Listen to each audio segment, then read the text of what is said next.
सभी क्रिकेट प्रेमियों को नमस्कार दोस्तों। T20 वर्ल्ड कप के इस मुकाबले में शुरुआत से ही भारतीय गेंदबाजी का दबदबा देखने को मिला। अर्शदीप सिंह और जसप्रीत बुमराह की घातक गेंदबाजी के सामने दक्षिण अफ्रीका की बल्लेबाजी पूरी तरह बिखरती हुई नजर आई। महज 20 रन के स्कोर तक अफ्रीका के 3 विकेट गिर चुके थे और ऐसा लग रहा था कि अब वापसी करना उनके लिए लगभग नामुमकिन हो जाएगा। लेकिन तभी मैदान पर उतरे डेवॉल्ट ब्रेविस और डेविड मिलर ने मैच का पूरा रंग ही बदल दिया। दोनों बल्लेबाजों ने आक्रामक अंदाज में बल्लेबाजी करते हुए भारतीय गेंदबाजों पर जोरदार हमला बोल दिया। खराब शुरुआत के बावजूद चौकों और छक्कों की बारिश करते हुए दक्षिण अफ्रीका ने आखिरकार एक पहाड़ जैसा स्कोर खड़ा कर दिया। लक्ष्य का पीछा करने उतरी भारतीय टीम से कप्तान सूर को काफी उम्मीदें थीं और लग रहा था कि टीम आसानी से मुकाबला जीत लेगी। लेकिन शुरुआत भारत के लिए बेहद खराब रही। ईशान किशन बिना खाता खोले पवेलियन लौट गए। उसके बाद अभिषेक भी ज्यादा देर टिक नहीं पाए और फिर तिलक वर्मा भी चलते बने।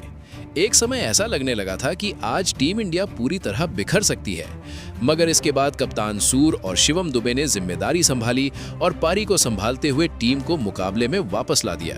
खासकर शिवम दुबे ने तो तूफानी अंदाज में बल्लेबाजी करते हुए दक्षिण अफ्रीकी गेंदबाजों की धज्जियां उड़ा दी। स्टेडियम में चौकों छक्कों की बरसात होने लगी थी। लेकिन तभी केशव महाराज की घूमती हुई गेंद ने पूरे मैच का रुख पलट दिया। एक ही ओवर में मुकाबला पूरी तरह बदल गया और रोमांच अपने चरम पर पहुंच गया। तो आखिर क्या रहा इस हाई वोल्टेज मैच का पूरा रोमांच? ये सब हम आपको इस वीडियो में विस्तार से बता रहे हैं। अगर आप भी भारत और दक्षिण अफ्रीका के बीच खेले गए T20 वर्ल्ड कप 2026 के इस सुपर 8 मुकाबले से उत्साहित हैं, तो वीडियो को लाइक करना बिल्कुल न भूलें। आज की वीडियो का लाइक टारगेट है 1000 लाइक, तो दिल से सपोर्ट जरूर करें। दोस्तों, आज T20 वर्ल्ड कप में सुपर 8 के ग्रुप ए का पहला और टूर्नामेंट का 43वां मुकाबला भारतीय क्रिकेट टीम और दक्षिण अफ्रीका के बीच खेला गया। मुकाबले की शुरुआत अहमदाबाद के नरेंद्र मोदी स्टेडियम में टॉस के साथ हुई। दक्षिण अफ्रीका के कप्तान एडन मार्करम ने टॉस जीतकर पहले बल्लेबाजी करने का फैसला किया और भारत को गेंदबाजी के लिए आमंत्रित किया। दक्षिण अफ्रीका की ओर से कप्तान एडन मार्करम और क्विंटन डीकॉक पारी की शुरुआत करने मैदान पर उतरे। दोनों के कंधों पर टीम को तेज शुरुआत दिलाने की बड़ी जिम्मेदारी थी। भारत की तरफ से पहला ओवर फेंकने की जिम्मेदारी अर्शदीप सिंह को सौंपी गई। अर्शदीप ने पारी की शुरुआत शानदार अंदाज में की और अपने पहले ओवर में सिर्फ 4 रन खर्च किए। कोई भी बाउंड्री नहीं लगाने दी गई और भारतीय टीम ने दमदार शुरुआत कर ली थी। इसके बाद जब दूसरे ओवर के लिए दुनिया के बेहतरीन तेज गेंदबाज जसप्रीत बुमराह आए, तो दक्षिण अफ्रीकी बल्लेबाजों ने हाथ खोलने की कोशिश की। इस ओवर की चौथी गेंद पर क्विंटन डीकॉक ने फुल टॉस गेंद को डीप पॉइंट की दिशा में काटते हुए शानदार चौका जड़ दिया। ये मैच की पहली बाउंड्री थी और टीम का स्कोर 10 रन तक पहुंच गया। लेकिन अगली ही गेंद पर बुमराह ने खतरनाक अंदाज में वापसी की। उन्होंने क्विंटन डीकॉक को क्लीन बोल्ड कर भारत को बड़ी सफलता दिला दी। डीकॉक केवल 6 रन बनाकर पवेलियन लौट गए। इसके बाद दक्षिण अफ्रीका की ओर से अगले बल्लेबाज के रूप में रायन रिकल्टन मैदान पर आए। भारतीय गेंदबाज लगातार दबाव बनाए हुए थे।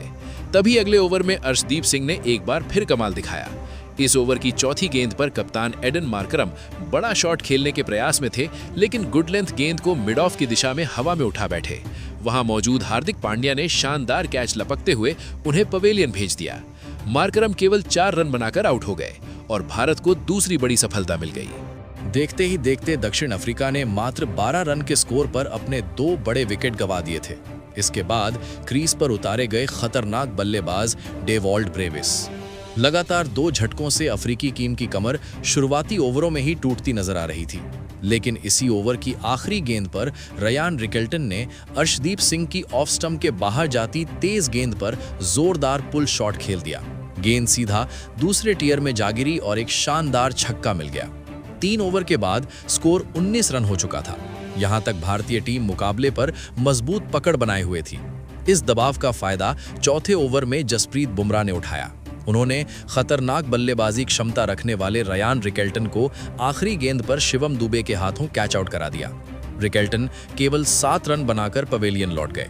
अब 20 रन के स्कोर पर दक्षिण अफ्रीका अपने 3 बड़े विकेट गंवा चुकी थी और भारतीय टीम पूरी तरह हावी नजर आ रही थी। भारतीय गेंदबाजों की कसी हुई लाइन लेंथ के सामने अफ्रीकी बल्लेबाज स्पष्ट रूप से दबाव में दिख रहे थे। ऐसे में अब क्रीज पर उतरे टीम के सबसे विस्फोटक बल्लेबाज डेविड मिलर। इस समय मिलर और डेवॉल्ट ब्रेविस के कंधों पर बड़ी जिम्मेदारी थी कि वे पारी को संभालें। क्योंकि शुरुआती 3 बड़े विकेट गिर चुके थे और रन बनाना आसान नहीं था। 5वां ओवर कप्तान सूर्य कुमार यादव ने मिस्ट्री स्पिनर वरुण चक्रवर्ती को सौंपा। हालांकि इस ओवर में डेविड मिलर ने आखिरकार अपने तेवर दिखा दिए। ओवर की चौथी गेंद पर गुड लेंथ गेंद को कवर की दिशा में खेलते हुए उन्होंने शानदार चौका जड़ा। इसके बाद अगली ही गेंद पर मिलर ने मिड ऑफ के ऊपर से एक और बेहतरीन चौका लगाकर लगातार 2 बाउंड्री बटोर ली। दबाव के बावजूद 5 ओवर के बाद दक्षिण अफ्रीका ने 3 विकेट खोकर 31 रन बना लिए थे, लेकिन मिलर यही नहीं रुके। छठा ओवर, जो पावर प्ले का आखिरी ओवर था, लेकर जब अर्शदीप सिंह आए तो मिलर ने फिर हमला बोला। तीसरी गेंद पर बैक ऑफ लेंथ गेंद को शॉर्ट मिड विकेट के पार चौके के लिए भेज दिया और चौथी गेंद पर एक्स्ट्रा कवर की दिशा में जोरदार शॉट लगाकर एक और चौका बटोर लिया। इस ओवर से कुल 10 रन आए और 6 ओवर के बाद दक्षिण अफ्रीका 41 रन तक पहुंचकर शानदार वापसी कर चुकी थी। अब जब डेविड मिलर आक्रामक अंदाज में बल्लेबाजी कर रहे थे तो अपनी तूफानी शैली के लिए मशहूर डेवॉल्ड ब्रेविस ने भी हाथ खोलने शुरू कर दिए। 7वां ओवर कप्तान सूर्य कुमार यादव ने वॉशिंगटन सुंदर को थमाया। इस ओवर की पहली ही गेंद पर ब्रेविस ने शानदार कवर ड्राइव खेलते हुए चौका जड़ दिया। फिर ओवर की अंतिम गेंद पर डेविड मिलर ने भी एक और चौका लगा दिया। इस ओवर में कुल 11 रन आए और जो टीम शुरुआत में पूरी तरह दबाव में थी, उसने देखते ही देखते 7 ओवर में अपने 50 रन पूरे कर लिए। डेविड मिलर और डेवॉल्ड ब्रेविस के बीच बन रही ये साझेदारी अब भारतीय टीम के लिए खतरे की घंटी साबित होने लगी थी। दोनों बल्लेबाज अब पूरे आत्मविश्वास में नजर आ रहे थे और 9वें ओवर में एक बार फिर उन्होंने वरुण चक्रवर्ती को निशाने पर ले लिया। भारतीय टीम के इस मिस्ट्री स्पिनर को डेविड मिलर ने दूसरी ही गेंद पर पढ़ लिया और मिड विकेट की दिशा में गगनचुंबी छक्का जड़ दिया। दोस्तों, यहीं से मुकाबला और भी रोमांचक मोड़ लेने लगा, क्योंकि अब अफ्रीकी बल्लेबाज पूरी तरह खुलकर खेलते दिखाई दे रहे थे। इसी ओवर की चौथी गेंद पर डेविड मिलर ने एक बार फिर अपना बल्ला घुमाया और डीप पॉइंट की दिशा में शानदार शॉट खेलते हुए चौका बटोर लिया। भारतीय टीम के सबसे भरोसेमंद स्पिनर की इस ओवर में जमकर धुनाई हुई। 5वीं गेंद पर डेवॉल्ड ब्रेविस आगे बढ़े और नो लुक अंदाज में गेंद को लॉन्ग ऑन की दिशा में बेहतरीन टाइमिंग के साथ गगनचुंबी छक्के के लिए भेज दिया। इस ओवर से कुल 17 रन आए और 9 ओवर के बाद दक्षिण अफ्रीका का स्कोर 73 रन तक पहुंच गया। ये वही अफ्रीकी टीम थी जो कुछ समय पहले पूरी तरह बैकफुट पर नजर आ रही थी, लेकिन यहां से जिस अंदाज में उन्होंने वापसी की वो सचमुच काबिले तारीफ थी। अब 10वां ओवर हार्दिक पांड्या को सौंपा गया। इस ओवर में एक नो बॉल भी देखने को मिली और उसका पूरा फायदा उठाते हुए आखिरी गेंद पर डेविड मिलर ने गगनचुंबी छक्का जड़ दिया। एक तरफ मिलर तेजी से टीम को बड़े स्कोर की ओर ले जा रहे थे और साथ ही अपना अर्धशतक भी करीब ला रहे थे। 10 ओवर के बाद दक्षिण अफ्रीका ने 84 रन बना लिए थे। 11वां ओवर ऑलराउंडर शिवम दुबे को दिया गया। इस ओवर ने डेवॉल्ड ब्रेविस ने एक चौका और एक शानदार छक्का लगाकर भारतीय टीम को पूरी तरह बैकफुट पर धकेल दिया। 11 ओवर के बाद टीम का स्कोर 99 रन हो चुका था। भारतीय टीम ने शुरुआत में जो जज्बा दिखाया था वो अब फीका पड़ता नजर आ रहा था और कप्तान सूर्य कुमार यादव अपने गेंदबाजों के प्रदर्शन से थोड़े परेशान दिखाई दे रहे थे। 12वें ओवर में फिर से वरुण चक्रवर्ती को गेंद थमाई गई, लेकिन डेविड मिलर यहां भी नहीं रुके। उन्होंने एक और बेहतरीन चौका जड़ दिया। इस ओवर में 12 रन आए और 12 ओवर के बाद दक्षिण अफ्रीका 111 रन तक पहुंच चुकी थी। जो टीम 20 रन पर 3 विकेट गंवा चुकी थी, वो अब पूरी मजबूती के साथ वापसी कर चुकी थी। भारतीय टीम को इस समय एक बड़े ब्रेक थ्रू की सख्त जरूरत थी। इसी उम्मीद में 13वां ओवर एक बार फिर शिवम दुबे को सौंपा गया। ओवर की पहली ही गेंद पर डेवॉल्ड ब्रेविस ने लॉन्ग ऑफ की दिशा में बड़ा शॉट खेलते हुए शानदार छक्का जड़ दिया और अपने अर्धशतक के बेहद करीब पहुंच गए। मिलर और ब्रेविस के बीच मजबूत साझेदारी बन चुकी थी, लेकिन अगली ही गेंद पर शिवम दुबे ने जोरदार वापसी करते हुए भारतीय टीम को राहत दिलाई। ब्रेविस बड़ा शॉट लगाने के प्रयास में गेंद को हवा में उठा बैठे और अभिषेक शर्मा ने आसान सा कैच लपक लिया। 45 रन की तूफानी पारी खेलकर डेवॉल्ड ब्रेविस पवेलियन लौट गए और दक्षिण अफ्रीका को चौथा बड़ा झटका लग गया। अब इसके बाद बल्लेबाजी करने के लिए ट्रिस्टन स्टब्स मैदान पर आते हैं, लेकिन यहां से डेविड मिलर अपनी टीम पर विकेट गिरने का जरा सा भी दबाव नहीं आने देते। अगली ही गेंद पर उन्होंने शिवम दुबे को लंबा छक्का जड़कर सबको हैरान कर दिया और इसी के साथ अपना शानदार अर्धशतक भी पूरा कर लिया। मिलर की ये पारी भारतीय टीम के लिए किसी बड़े झटके से कम नहीं थी। 13 ओवर की समाप्ति तक दक्षिण अफ्रीका का स्कोर 128 रन तक पहुंच चुका था। यहां से ट्रिस्टन स्टब्स और डेविड मिलर के बीच एक अच्छी साझेदारी पनपती नजर आने लगी। अर्धशतक पूरा करने के बाद मिलर और भी ज्यादा खतरनाक दिखाई देने लगे। 15वें ओवर में उन्होंने हार्दिक पांड्या को भी एक शानदार चौका जड़ दिया। इस ओवर में कुल 10 रन आए और 15 ओवर के बाद दक्षिण अफ्रीका 144 रन तक पहुंच चुकी थी। भारतीय टीम की कसी हुई गेंदबाजी ने शुरुआत में जरूर सफलता दिलाई थी, लेकिन डेविड मिलर को रोकने में टीम लगातार नाकाम साबित हो रही थी। अब 16वां ओवर वरुण चक्रवर्ती को सौंपा गया। उम्मीद थी कि वो यहां ब्रेक थ्रू दिलाएंगे। हालांकि इस ओवर की शुरुआत में ट्रिस्टन स्टब्स ने जोरदार शॉट खेलते हुए गगनचुंबी छक्का जड़ दिया, लेकिन वरुण चक्रवर्ती, जो ब्रेक थ्रू के लिए जाने जाते हैं, उन्होंने इसी ओवर में भारतीय टीम को बड़ी सफलता दिला दी। चौथी गेंद पर डेविड मिलर बड़ा शॉट खेलने के प्रयास में गेंद हवा में उठा बैठे और तिलक वर्मा ने आसान कैच लपक लिया।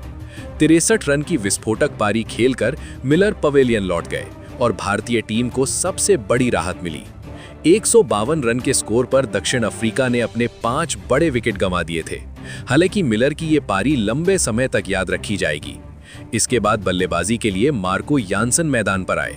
18वें ओवर में अर्शदीप सिंह गेंदबाजी करने पहुंचे और उन्होंने यानसन को रिंकू सिंह के हाथों कैच आउट कराकर पवेलियन भेज दिया। यानसन सिर्फ 2 रन बनाकर आउट हो गए। देखते ही देखते दक्षिण अफ्रीका के 6 विकेट गिर चुके थे। नए बल्लेबाज के रूप में कगिसो रबाडा मैदान पर आए और इसी ओवर की 5वीं गेंद पर उन्होंने एक शानदार चौका जड़ दिया। 18 ओवर के बाद दक्षिण अफ्रीका का स्कोर 164 रन हो गया। 19वां ओवर करने की जिम्मेदारी जसप्रीत बुमराह को दी गई। इस ओवर में उन्होंने भारतीय टीम को एक और बड़ी सफलता दिलाई। 5वीं गेंद पर बुमराह ने कगिसो रबाडा को कैच आउट कराया और 167 रन के स्कोर पर दक्षिण अफ्रीका का 7वां विकेट गिर गया। अब अंतिम ओवर हार्दिक पांड्या को सौंपा गया, लेकिन इस ओवर में अफ्रीकी बल्लेबाजों ने आक्रामक रुख अपना लिया।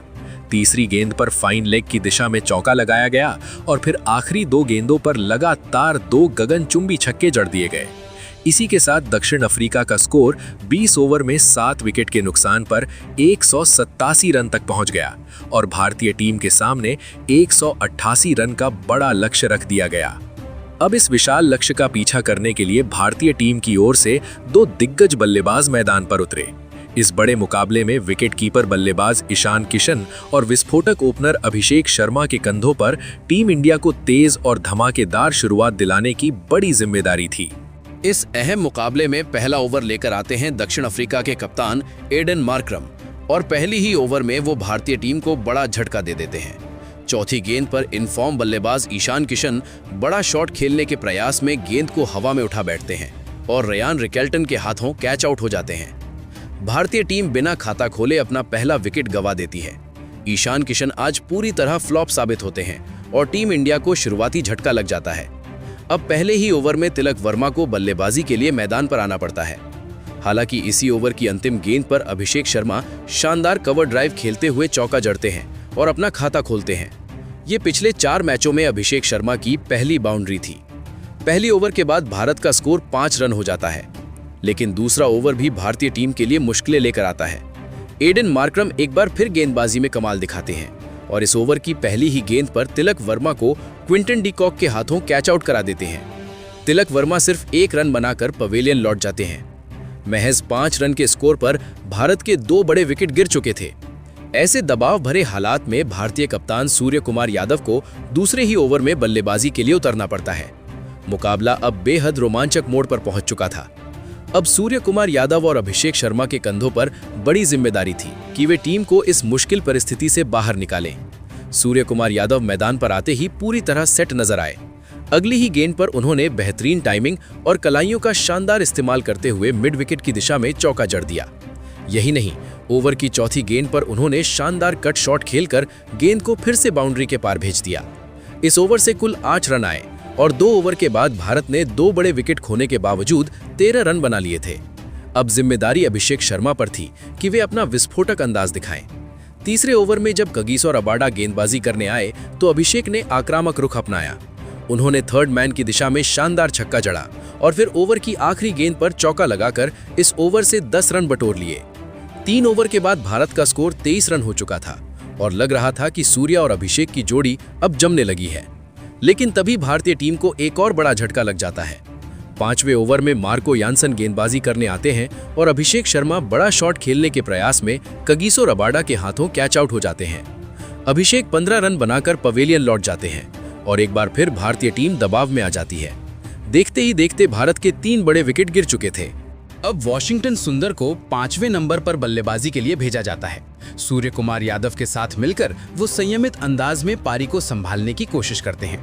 पहले 6 ओवर के बाद भारत ने 3 विकेट खोकर 31 रन बनाए थे। 7वें ओवर में केशव महाराज के खिलाफ वॉशिंगटन सुंदर आखिरकार हाथ खोलते हैं। वो सीधा लॉन्ग ऑन की दिशा में शानदार छक्का जड़ देते हैं और टीम का स्कोर 42 रन तक पहुंच जाता है। उस समय लग रहा था कि सुंदर बड़ी पारी खेलने के मूड में हैं, लेकिन 8वें ओवर में बड़ा शॉट लगाने के प्रयास में वो गेंद को हवा में उठा बैठते हैं और क्विंटन डी कॉक आसान कैच लपक लेते हैं। वॉशिंगटन सुंदर 11 रन बनाकर आउट हो जाते हैं और 43 रन के स्कोर पर भारत का चौथा विकेट गिर जाता है। जो टीम शुरुआत में संभलती हुई नजर आ रही थी, वो अब पूरी तरह बैकफुट पर आ चुकी थी। अब नए बल्लेबाज के रूप में शिवम दुबे मैदान पर आते हैं। सूर्य कुमार यादव और शिवम दुबे पर पारी को संभालने की बड़ी जिम्मेदारी थी, लेकिन अफ्रीकी गेंदबाजों की कसी हुई लाइन लेंथ के सामने रन बनाना बेहद मुश्किल हो गया था। 9 ओवर के बाद भारत जैसे तैसे 50 रन तक पहुंच पाया। इसी बीच 10वें ओवर में भारत को एक और बड़ा झटका लग जाता है।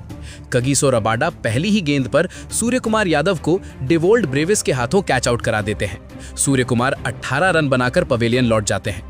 51 रन के स्कोर पर भारत अपने 5 बड़े विकेट गंवा चुका था और यहां से मुकाबला भारतीय टीम के हाथों से फिसलता हुआ नजर आने लगा था। मगर अब नए बल्लेबाज के रूप में फिनिशर हार्दिक पांड्या मैदान पर आते हैं। उम्मीदें अब हार्दिक पांड्या और शिवम दुबे की जोड़ी पर टिक गई थी कि यही साझेदारी टीम इंडिया को मैच में वापस ला सकती है। 10 ओवर के बाद भारत ने बेहद खराब शुरुआत के साथ 5 विकेट खोकर सिर्फ 57 रन बनाए थे। ऐसे में 11वां ओवर केशव महाराज लेकर आते हैं। यहां से हार्दिक पांड्या आक्रामक रुख अपनाते हैं और पहली ही गेंद पर इनसाइड आउट शॉट खेलते हुए एक्स्ट्रा कवर के ऊपर से गगनचुंबी छक्का जड़ देते हैं। इस ओवर के बाद 11 ओवर में भारत 68 रन तक पहुंच जाता है, लेकिन जीत अभी भी काफी दूर थी। 12वां ओवर तेज गेंदबाज कगिसो रबाडा लेकर आते हैं। इस ओवर की चौथी गेंद पर शिवम दुबे गैप में शानदार चौका लगाते हैं। 12 ओवर के बाद भारत का स्कोर 75 रन हो जाता है। फिर भी लगातार कसी हुई गेंदबाजी के कारण भारतीय बल्लेबाज खुलकर शॉट नहीं खेल पा रहे थे। हार्दिक और शिवम दोनों ही लंबे शॉट लगाने के लिए जाने जाते हैं, लेकिन अफ्रीकी गेंदबाजों ने उन्हें अच्छी तरह बांध कर रखा था। 15वें ओवर में केशव महाराज भारतीय टीम के लिए सबसे बड़ा झटका लेकर आते हैं।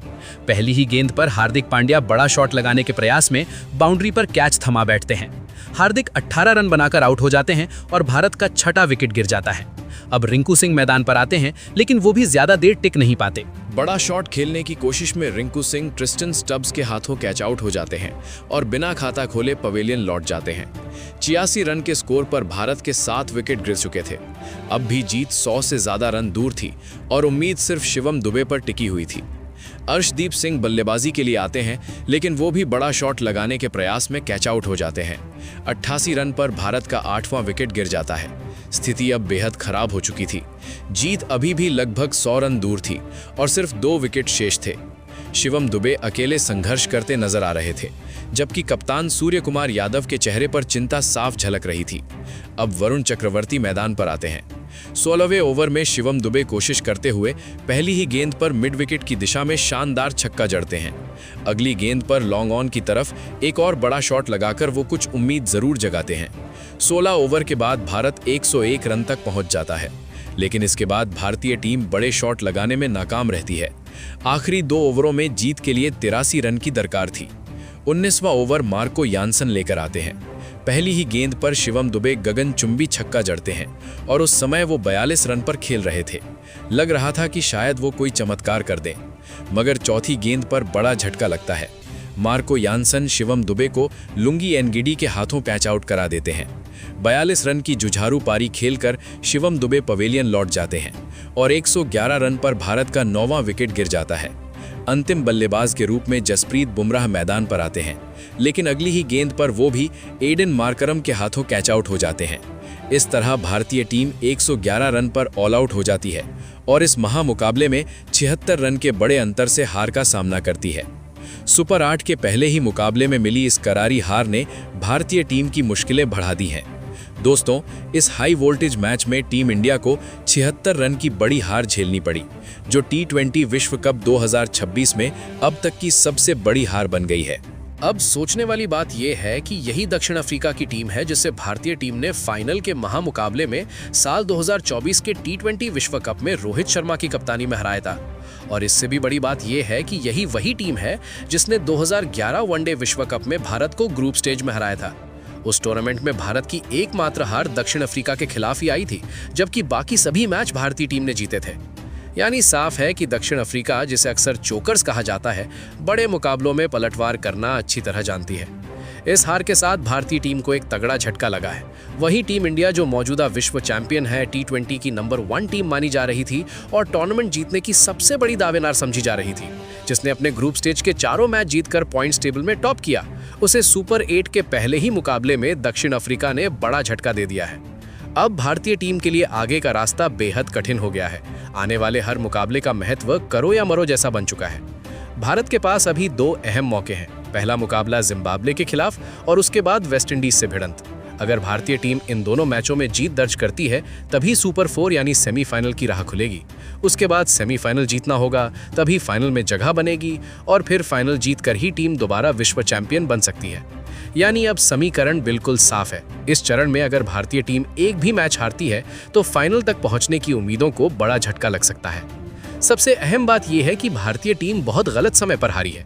इस मुकाबले में टीम की कई कमजोरियां खुलकर सामने आई। खासकर ओपनिंग में अभिषेक शर्मा का लगातार फ्लॉप प्रदर्शन चिंता का विषय बना हुआ है। तो आपको क्या लगता है, भारतीय टीम की इस हार की सबसे बड़ी वजह क्या रही? अपनी राय कमेंट में जरूर बताएं और क्रिकेट जगत की छोटी बड़ी खबरों के लिए हमारे चैनल को सब्सक्राइब करना बिल्कुल ना भूलें। और अगर अपन बात करें जो अभी पिछला मुकाबला भारत का था, भारत और साउथ अफ्रीका का, तो उसमें बहुत बुरा ही प्रदर्शन बोल सकते हैं। और अगर अपन बात करें भारत के अभिषेक शर्मा, जिनने मतलब ना के बराबर ही रन बनाए हैं, क्योंकि अगर उनकी काबिलियत देखें तो काफ़ी अच्छी उनकी स्ट्राइक रेट रहती है। 150 के तो ऊपर ही रहती है, मिनिमम उनकी 150 के नीचे रहती है। लेकिन अभी पिछले 3 मैचों में वो 0 पे आउट हुए। उसके बाद फिर इस मैच में उनने कम ही रन बनाए। और उसके बाद अगर अपन बात करें ईशान किशन, इस मैच में साउथ अफ्रीका के खिलाफ 0 रन पे ही आउट हो गए। और अगर अपन एक तरफा बात करें, ये जिसमें अपने भारतीय टीम के जो उप कप्तान थे अक्षर पटेल, उनको इस बार बाहर किया गया था और उनकी जगह वाशिंगटन सुंदर को लिया गया था। तो कहीं ना कहीं हो सकता है ये एक गलत डिसीजन रहा है सूर्य कुमार यादव का।